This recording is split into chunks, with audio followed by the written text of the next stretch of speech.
Hello friends, welcome to our YouTube channel HSC Vlogs.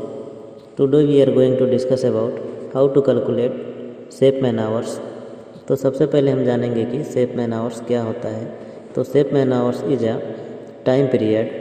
यह एक ऐसा टाइम पीरियड होता है जिसके दौरान हमारे ऑर्गेनाइजेशन में किसी प्रकार का लॉस्ट टाइम इंजरी ना हुआ हो, उसे हम शेप मैन आवर्स बोलते हैं। तो दोस्तों, शेप मैन आवर्स कैलकुलेट करने से पहले हमें कुछ पॉइंट्स क्लियर करने ज़रूरी है, जो कि है कि मैन आवर्स क्या होता है। मैन आवर्स का मतलब होता है वर्कर जितने घंटे काम करते हैं उस टाइम को मैन आवर्स बोलते हैं। इसमें वर्कर, स्टाफ, टेक्नीशियंस सारे इंक्लूड होते हैं तथा इसमें ओवर टाइम भी ऐड कर सकते हैं और किसी प्रकार का सिक पे, लीव या हॉलीडे को हमें काउंट नहीं करना होता है। अभी हम शेप मैन आवर्स के फार्मूले को समझते हैं, जो कि होता है total shape man hours work equal to number of worker and employ into number of hour worked. अभी हमारा फार्मूला क्लियर हो गया। अभी हम एक एग्जांपल के माध्यम से समझेंगे कि शेप मैन आवर कैसे कैलकुलेट करते हैं।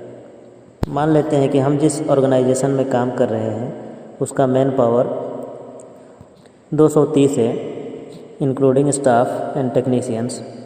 जैसा कि हम फॉर्मेट में देख सकते हैं, सबसे पहले डेट मेंशन करना है, तो इसमें हम आज का डेट मेंशन कर लेते हैं। उसके बाद number of worker and staff, तो हमने वर्कर प्लस स्टाफ 230 लेंगे। उसके बाद आता है नंबर ऑफ़ वर्किंग आवर्स, जिसका मतलब होता है कि एक दिन में कितना घंटा काम कर रहे हैं, जिसको हम 8 घंटे लिए हैं। आप अपने साइट के वर्किंग आवर्स के हिसाब से 10 घंटे, 12 घंटे या फिर 8 घंटे भी ले सकते हैं। अगर आपके साइट पे ओवर टाइम होता है तो उसको भी इंक्लूड कर सकते हैं। इसके बाद अगले कॉलम में आता है मैन आवर्स वर्क, जिसको निकालने का फार्मूला होता है number of worker and staff into working hours. जैसा कि हमने 230 वर्कर प्लस स्टाफ लिया हुआ है, तो 230 into working hour equal to 8, जिसको हम मल्टीप्लाई करेंगे तो 1840 हमारा मैन आवर वर्क होगा। अगले कॉलम में है shape man hour up to last date, जिसका मतलब होता है कि अगर हम इसके पहले भी शेप मैन आवर कैलकुलेट किए हैं तथा उस दौरान किसी प्रकार का भी LTI नहीं हुआ है, तो उस शेप मैन आवर्स को भी हम यहाँ ऐड कर सकते हैं। तो हम इसमें फ्रेश रिपोर्ट बना रहे हैं तो इसका वैल्यू 0 होगा, क्योंकि इसके पहले हमने कोई काम नहीं किया है। तो इस प्रकार से हमारा शेप मैन आवर 1840 होगा। ये तो हमने एक दिन का शेप मैन आवर्स निकाला। आगे हम एक महीने का शेप मैन आवर्स निकाल कर समझने का कोशिश करेंगे कि मंथली शेप मैन आवर्स कैसे कैलकुलेट करते हैं। तो उसी प्रकार से हम सबसे पहला डेट मेंशन करेंगे।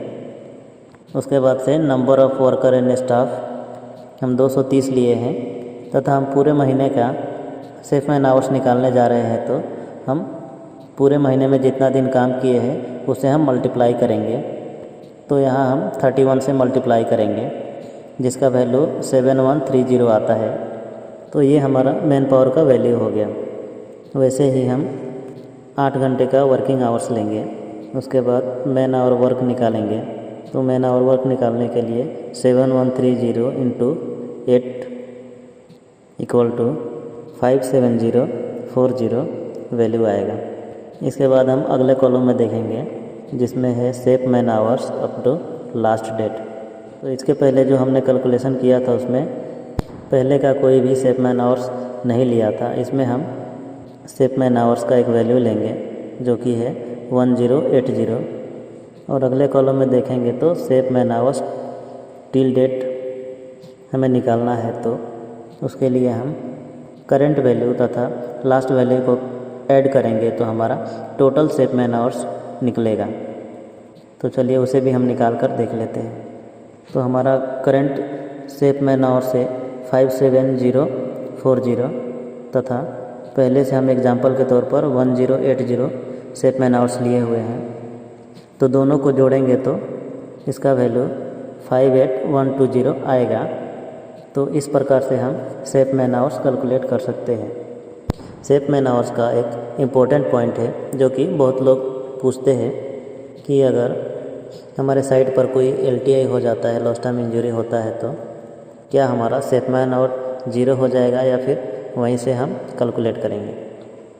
जिसका जवाब होता है कि अगर हमारे साइट पर कोई LTI होता है, लॉस्ट टाइम इंजरी होता है, तो हमारा उस डेट तक जितना सेफ मैन आवर्स होता है उसके बाद से अपना सेफ मैन आवर 0 हो जाता है। फिर से हमको 0 से स्टार्ट करना पड़ता है सेफ मैन आवर कैलकुलेट करना। तो दोस्तों, हम आशा करते हैं कि इस वीडियो के माध्यम से आप लोगों को सेफ मैन आवर्स कैलकुलेट करना समझ में आया होगा।